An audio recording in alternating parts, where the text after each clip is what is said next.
There exists a dogged determination to preserve the city of Bath as it is, but it will either be going into a future where we avert catastrophic climate change or a future where we don't.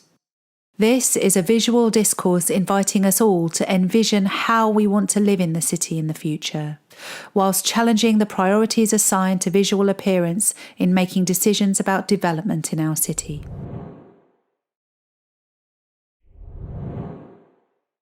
Here we are in the heart of Bath, car-dominated, full of clutter, a lack of trees and planting, and a sea of hard surfaces. Even though this is a double-designated UNESCO World Heritage Site and Spa Town of Europe, there's no water celebrated in the public realm beyond the river and canal, and no particular care taken over the quality of the public spaces. Declarations of a climate and ecological emergency have been made by the Council, who have chosen to prioritise 1. Energy efficiency improvements of existing buildings and zero carbon new build, 2. A major shift to mass transport, walking and cycling, and 3. A rapid and large-scale increase in local renewable energy generation in a bid to reach carbon neutrality by 2030. But what would this look like? With just over 8 years left, there remains a reliance on cars and fossil fuels and a reticence towards shifting to affordable mass transport and safe walking and cycling at a citywide scale. A desire to preserve the beauty of the countryside as it is right now means there is a barrier to large-scale renewables such as wind and solar farms. There are no mechanisms to deliver wide-scale retrofit for energy efficiency measures, particularly in traditional buildings. There are no clear requirements for zero carbon new builds yet, and no ban on demolitions to preserve the embodied carbon within existing buildings. Tree planting and greening in urban areas fails to provide the shelter and shade to people, wildlife and buildings that extreme weather events and increased temperatures will require. If we carry on as we are, urban spaces will become too hot to occupy, our soft limestone buildings will be vulnerable to accelerated erosion and the vaults beneath, together with low-lying areas prone to flooding. Imagine if we really did act now to prevent this eventuality. What might the city look like? How will it feel? Imagine public spaces that are cooled and calmed with green walls and roofs that also insulate their host buildings. This is a vision of how lush the city would look if it embraced green walls on facades throughout the city. Imagine more trees providing shelter and shade where it's needed, more places for biodiversity and for humans to thrive and play. With mature trees added to all of the main public spaces and street trees added in all the major thoroughfares, this visualization shows how the city would appear to simply nestle deeper into its landscape setting. Would this harm its heritage status? Abbey Courtyard would become able to overcome some of the heat island effect that renders it unable to be occupied on the hottest days of summer already. Saw Close would benefit from much-needed shade and a beautiful, natural focal point to direct movement around rather than the current use of curbs and painted lines. Large-scale renewables such as wind farms and solar installations could complement the landscape, reminding us of the resources the planet offers us so freely and provide us with energy security. The animations show that these interventions would be barely discernible, and they are all reversible, able to be replaced as technologies no doubt develop over the centuries. Just like the ephemera of structures put up to accommodate fossil fuels like pylons.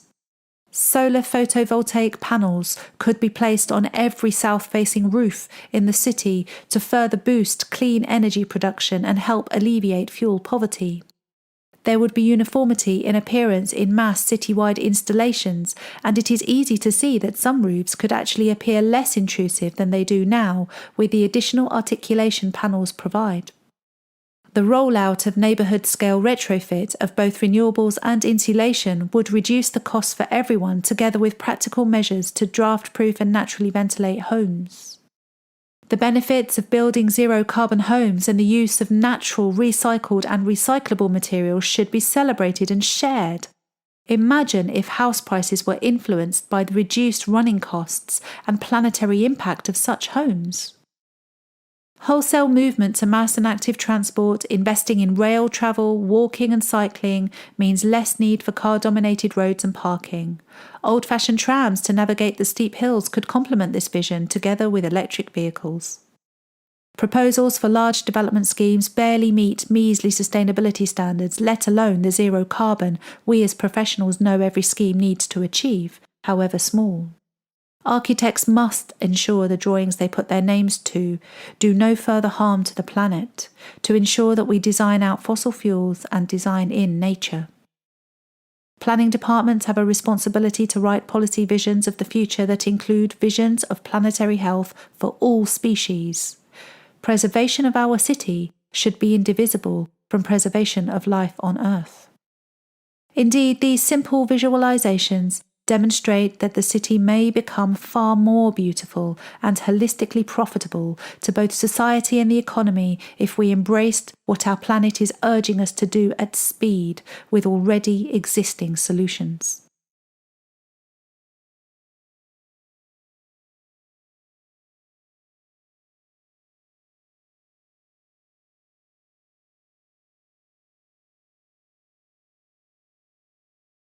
The experimental biologist Donna Haraway published in 1985 her radical and most notable book, A Cyborg Manifesto, Science, Technology, and Socialist Feminism in the late 20th century. The word cyborg is a portmanteau of the words cybernetic organism, in which cybernetic comes from ancient Greek, meaning good at steering. Its modern meaning, however, refers to the mathematical study of communication and control in the animal and the machine. The term cyborg fuses and hybridizes machine and organism to define a creature of social reality as well as a creature of fiction. According to Haraway, by the late 21st century, our time, a mythic time, we are all chimeras, theorized and fabricated hybrids of machine and organism.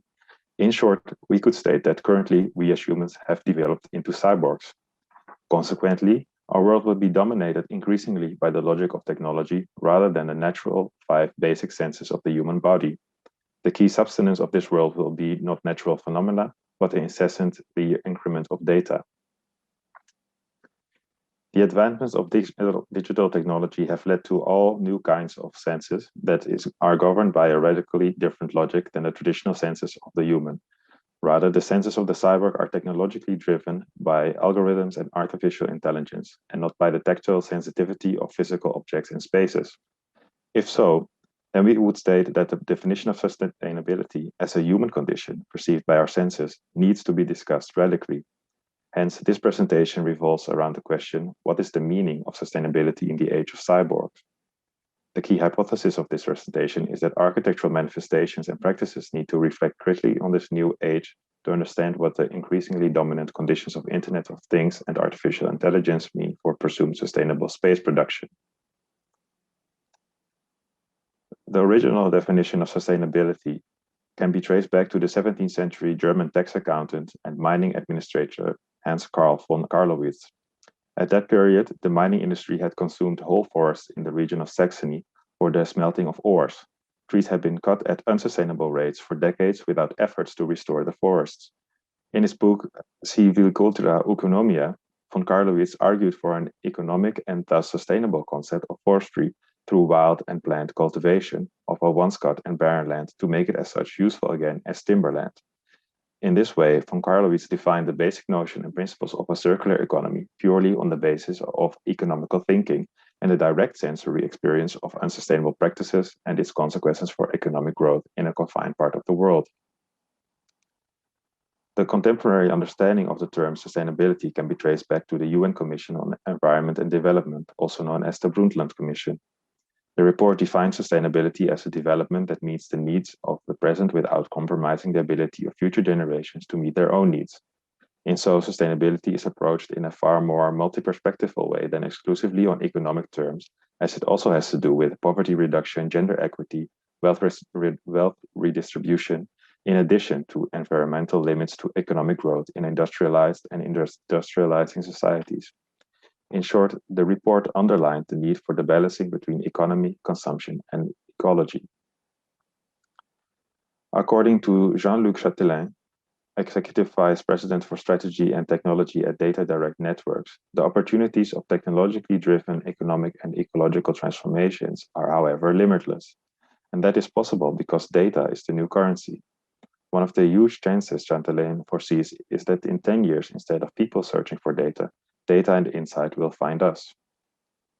If this perspective is correct, we are entering the new dimension of zero space, a condition in which the traditional dimensions of space that humans experience with their biological senses are synthesized with a dimension of digital numbers, resulting in a transitional space in which real and artificial spaces are merged. A critical approach of sustainability in relation to economy, consumption, and ecology can be framed in at least two ways by generic positions. The first is known as the revolutionary position. The revolutionary position advocates for the radical transformation of deep structures in society that shape production and consumption. According to this view, the contemporary environmental problems are the result of existing social, cultural, and political economic systems. The existing growth logic of the neoliberal capitalist economic system is seen as the prime cause of the environmental problems. Therefore, to achieve real and long sustainability, fundamental and revolutionary change is required. The major challenge is to overhaul neoliberal global economic orthodoxy, in which the interests of political economies are centered on economic growth that shapes consumption. The resulting consumerism and materialism provide a culture of contentment without being any deeper senses of happiness or satisfaction, while generating inequalities that further drive competitive consumption.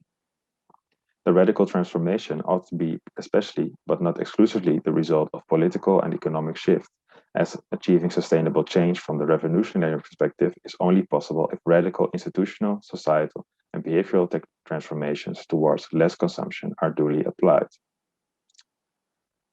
Nevertheless, philosopher Gilles Lipovetsky states that in the 21st century, hypermodern societies are increasingly characterized by galloping commercialization, digitization, and the rising tide of individualism.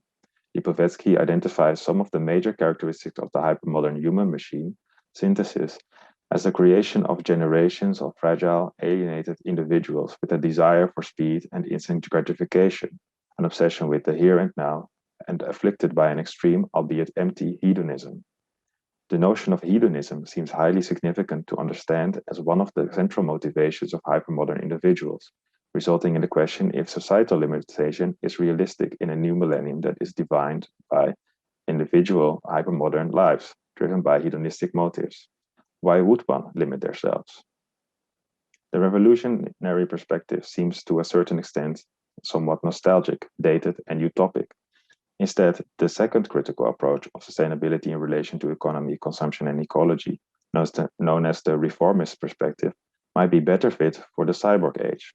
But before elaborating on the reformist perspective, some notions on the meaning of hedonism first. Hedonism can be seen as the philosophy of happiness. It is a general term for all theories of conduct in which the criterion is pleasure of one kind or another. The notion is derived from the Greek hedone, pleasure, and from Hades, sweet or pleasant. From an ancient perspective, goodness of pleasure is connected to more fundamental experiences, rather social and mental than physical, such as through friendship, knowledge, and affection, and so on. Furthermore, pleasure should be experienced individually, driven by one's deepest mental and emotional attitudes, instead of copied or adapted from others. This approach puts forward the first and foremost premise of hedonism, namely pleasure as the only non-derivative good. The desire for pleasure is seen as a deep understanding of the good life in the long term, driven by one's own choices, which are determined by emotional or rational motives without being imposed or manipulated from the outside world. The period from the 1950s towards the end of the 20th century is characterized by a triumph of individual consumerism, which is reflected by the concept of consumer sovereignty. The concept of consumer sovereignty is based on the assumptions of freedom of consumption on the demand side and perfect competition on the supply side. Consumers are understood as sovereign individuals who maximize their individual happiness in the sense of a rational homo economicus. However, it is questionable if this model reflects the consumer habitus in the 21st century, along with its environmental changes. Consumers, particularly millennials, are interested increasingly in brands that embrace sustainable eco-products and services. Especially in hyper-modern, high-income countries, there is increased awareness of the ecological limits of consumerism and its negative impact on the environment. This has resulted in the introduction of sustainability as a core value and practice in business, which is propagated as one of society's most promising means for safeguarding natural resources and ecosystems. It can be stated that the consumption habitus of self-interested Homo economicus is transforming gently into the habitus of Homo sustenance, who is interested in the development of products and services which minimize the use of natural resources while bringing a better quality of life for everyone and therefore increasing one's individual experience of pleasure. Consequently, the hedonistic potential of products and services which create pleasure and emotional well-being is becoming more relevant in contemporary branding strategies than merely their utilitarian benefits. In general, ethical instead of material principles of right and wrong in behavior are becoming the most significant subject of concern for contemporary consumers, making them co-responsible not just for themselves, but also for other humans, the environment, and even the future of the world. It is in this way that the reformist perspective advocates for the existing status quo of economic conditions and sociocultural transformations, camouflaged by techno-optimistic eco-innovations and circular resources. This position presents environmental sustainability as a more resource-efficient version of contemporary forms of the status quo, which effectively small changes in the organization of production, consumption, and daily life practices. The reformist position largely emerged from the addition of consumption imperatives onto the traditional interest in green technologies as developed from the 1970s onwards. This view emphasizes eco-efficiency win-win outcomes in which environmental and economic benefits are produced simultaneously under the guise of hedonistic consumerism. The consumer can continue its habits of replacing older products by new ones, and as such maintain or expand the quality of consumed products as long as sustainable premises are considered. Consequently, this condition leads to the ultimate sustainable hedonistic experience, since unrestricted consumption and ecological benefits merge perfectly together. This leads us to our concluding question. What is the impact of the transforming conditions of sustainability on the role of the discipline of architecture at a time where the definition of the boundaries between human and machines are blurred and the physical experience of sustainability is more and more determined by algorithms? The ongoing evolutionary process of artificial intelligence has a radical impact on architecture's traditional and long-lasting ability to depict strategical changes, since future alternations are increasingly determined by virtual conditions through digital technologies. In this respect, the fate of contemporary architecture resonates the verdict of the theoretician Manuel Tafuri, that architecture can speak very much more fluently precisely of that in which it has no part. However, should we really listen to Tafuri? What about the very sexy strategy going by the aphorism of less is more? Less is more is the manifesto of the architectural practice BIG, short for Bjarke Ingels Group. Less is more might be perceived as a clever analogy with the two of the most iconic aphorisms of architecture from the 20th century. Mies van der Rohe's Less is More, to define a modernistic ethic of design based on minimalism and sobriety, and the phrase less is a bore as a powerful commentary on functionalist principles coined by Robert Venturi as one of the key figures of postmodern architecture. According to Ingels, architecture of the new millennium should follow a third position. Between these diametrically opposites, a pragmatic utopian architecture that creates socially, economically, and environmentally perfect places as a practical objective. At BIG, they claim to be devoted to investing in the overlap between radicality and reality. Ingels presents the architecture of BIG with two concepts: utopian pragmatism and hedonistic sustainability. Utopian pragmatism is understood as follows, and I quote, "The pragmatic problems of society are the conflict which the utopian thoughts of the architect try to solve. The architect is, however, together with rather than against society. It is not the traditional image of the angry young man rebelling against the establishment, but rather a pleaser of the establishment, done to such a degree that it becomes a radical agenda." End of quote. The other concept, sustainable hedonism, questions the long-lasting perspective in which the natural and the cultural world is seen as opposite to one another. I quote again, "The city is often seen as the antithesis of nature and a contradiction to sustainability. But in recent years, global innovations have reimagined sustainability not only in terms of the environment, but also in terms of the quality of life and prosperity of its inhabitants. Hedonistic sustainability encapsulates this approach. The term emphasizes the interaction of people and spaces and the role of sustainability in this interaction. End of quote. According to this, hedonistic sustainability can be seen as an umbrella term to cover functions, principles, and perspectives that all fall under a single common category.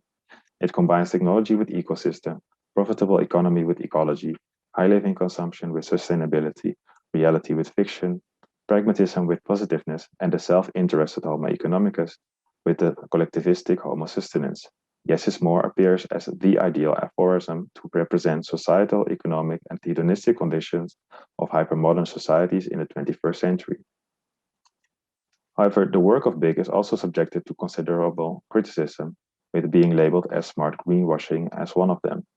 Big's projects embody a utopian spirit that says that we can preserve our level of comfort and address the crisis of climate change at the same time through the power of innovative design. This optimism is then synthesized with a business-friendly pragmatism that can attract high-end real estate developers, as well as government institutions looking for investments. So this optimism is then synthesized with a business-friendly pragmatism, and firms like Big, who provide an appearance of greenness that does not conflict with their capitalist corporate ethos, as the truth is that behind the facade of high-minded architectural theories of utopia or pragmatism, or even sustainability, a more powerful cultural force is at work, the same force that prompted the emphasis on sustainability in the first place. So Patrick was not able to be with us due to some lockdown restrictions, but we have his presentation, which will last the whole 15 minutes, given that he's not here to take any questions. Hopefully you can see my screen. Yes. And I will play that. Let me know if any problem. Come with me, and you'll be in a world of pure imagination. Take a look, and you'll see into your imagination. We'll begin with a spin, traveling in the world of my creation. What we'll see will defy explanation.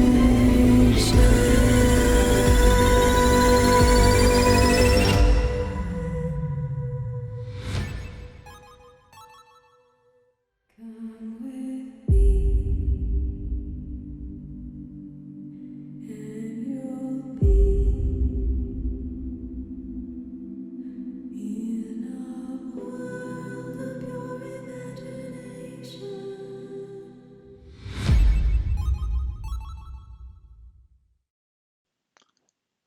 Hello everyone, I'm Patrick Makusaid. I am a lecturer and PhD candidate at RMIT Architecture and also principal of Superscale Architecture from Melbourne, Australia. Thank you all for allowing us to be a part of this event, which is really exciting. And what you just watched was the game trailer for our project Wonder Wonder that we produced for Melbourne Design Week earlier this year. And central to what I will be presenting today on behalf of myself and my co-author, Veitan from MIMO. For this presentation, I will be presenting this open world environment game first exhibited during, as mentioned, the Melbourne Design Week 2021, organized by the National Gallery of Victoria, and is currently also part of the Venice Architecture Biennale. This presentation will be cut into two parts. Part one is the background and motivation for the project, and part two, going through the actual game itself, and within the whole presentation, I suppose, a series of provocations and questions. And so the world of gaming and architecture in our practice wasn't a goal of sorts. It's something that happened organically last year in 2000, when COVID hit and subsequently the strict lockdowns here in Melbourne. And as a practitioner who is very interested in pedagogy, a large part of my concern was the type of pedagogical and social experience students would receive during the lockdown. So would weekly video conferencing design studio sessions be enough to facilitate an immersive learning and social experience and a productive engagement with the projects? And so together with my design studio students at that time, we experimented with many different types of platforms, which I won't go through today, but one stood out at one point.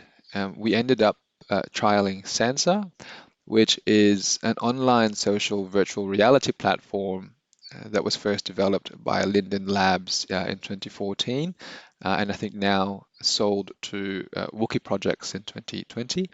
But it currently focuses on organizing live music virtual events. And so I hacked its virtual social mechanics to one that might suit a design studio versus sort of just dancing and music. And we ended up having informal drop-in sessions in there during the semester. And towards the end of semester, we ended up producing an abstract city of gold that assembled all student projects into one populated and curated virtual open world environment, which was open to the public. And so students and guest crits alike roamed this world with students presenting their projects within, and it was very immersive and highly engaging.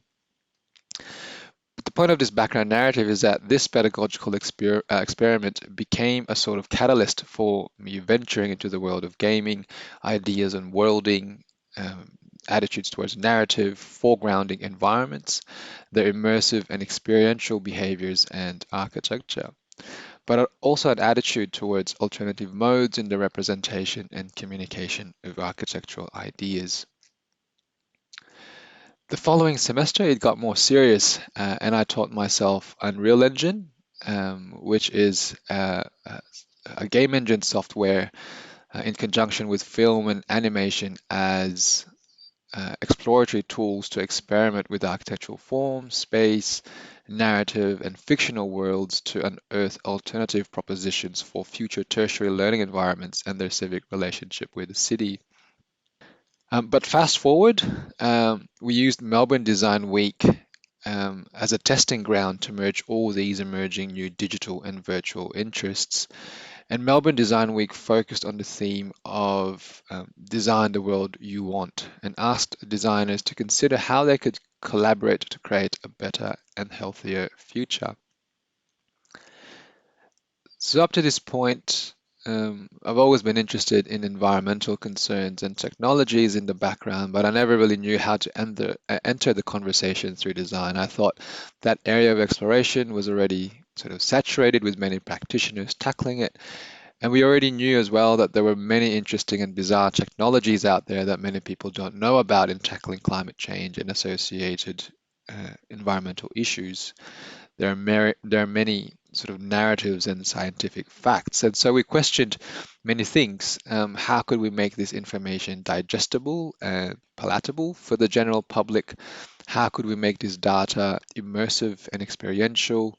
How could we allow people to engage with the environmental sort of concerns through popular culture and away from the doom and gloom that we usually hear about in this type of discourse? And how could we do this through design? And I'd just like to point this quote from Jade Raymond, which is who is a prominent game developer, who spoke about the next generation of gaming, where instead of people going online to read a book about something or watching a video that explains it, they're going to increasingly be searching for and finding interactive experiences that allow them to play with the information. And so for us, that was really exciting in the context of what we were looking at that time, this idea of hunting for the information in an immersive environment.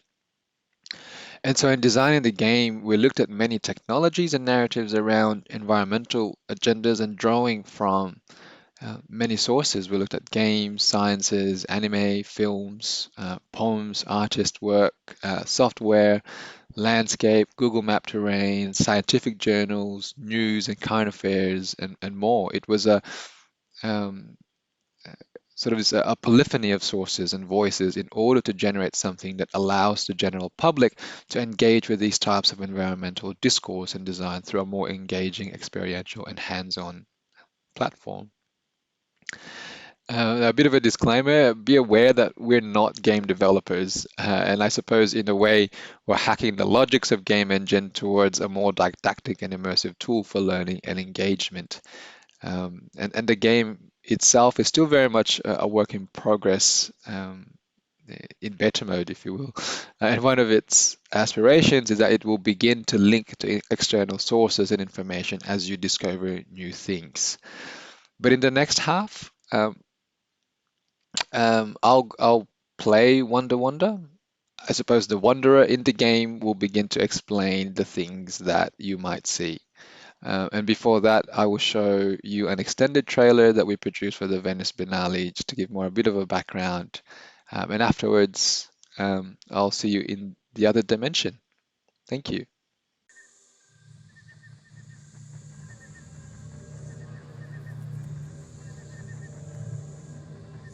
Wander Wonder Mega is a speculative post-anthropocentric world that plays host to a fantastical environment, melding architecture, landscape, technology, nature and experiences. It contains spatial and sensorial habitats as didactic and provocative future-centric imagined realities. Designed through game engines, it challenges binary conditions, natural versus artificial, fiction and non-fiction, virtual versus reality, saturating these conditions into a nebulous whole, questioning the future impact of emerging technologies and climate change to our developing natural future landscapes and ecologies. Be a wanderer! Wander the natural landscapes! Wander the new infrastructures of the Wonder Wall, massive infrastructural scaled walls designed to extract carbon dioxide out of the air directly. Wander the unnatural growth of the post-anthropocentric wild chickens.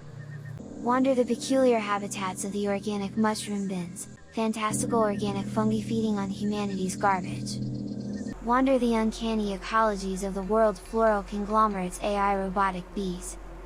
Wander the abandoned technologies of the Global Weather Modification Bureau's cloud seeders.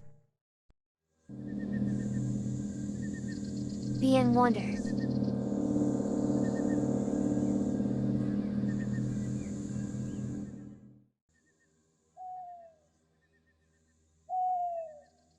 Welcome to Wonder Wonder. I am a wanderer, a select few of volunteers who venture beyond the world's handful of remaining megalopolis born from the Great Reclamation. A global retreat at a planetary scale to strategic supercities to allow the world to rejuvenate. No countries exist here. We are united territories globally dispersed within the world's grid. We are quasi-professional archaeologists, historians, technologists, creatives, scientists, eco-warriors and daredevils. We wander the globe alone. We wander to know what we have done, what we should have done, what we should do. We wander to understand these new naturoficial landscapes. We wander to know. We wander to act.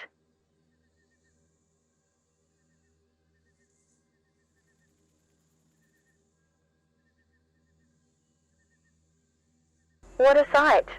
Gigantic flowers flowing like a river. They're not natural though, I think.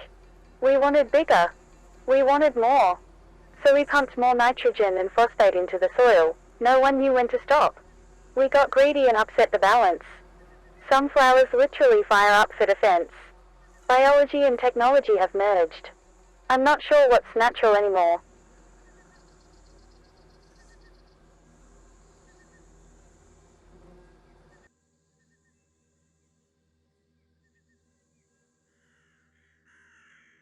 The shroom bins. We worked out mushrooms can eat garbage. They love it. Scientists tried to work out if we can make the process faster. It made them bigger, fancier and more colourful, but not much faster. We ended up with failed plastic garbage nodes with shrooms still going at it years later. They're edible though, better than shiitake.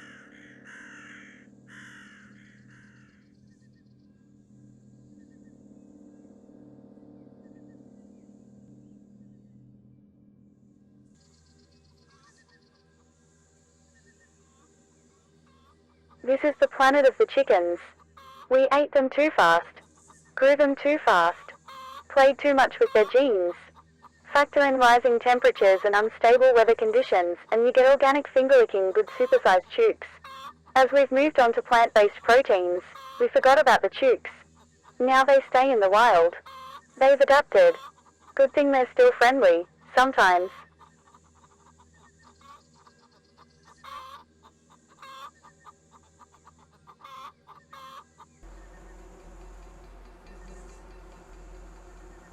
Robo bees. Lucky they don't sting. The World Floral Conglomerate initiated the Robobee project to fix the decline of bees with their very own AI-controlled versions. Made for profit than anything. Now their controls have stuffed up. They fly around aimlessly, naturally powered by their wing flaps.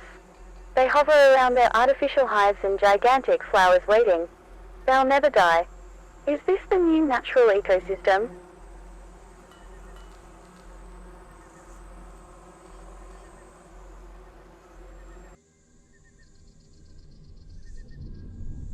The fan walls. We built walls. We built big fans. We built fan walls, massive infrastructural scaled walls designed to suck carbon dioxide out of the air directly. This one's a baby. Some stretch for miles to rival the Great Wall of China. They littered our landscape as we panicked with the rapid rise of temperatures. I don't mind them except for the noise pollution it makes. Guess you can't win everything. Nice and breezy.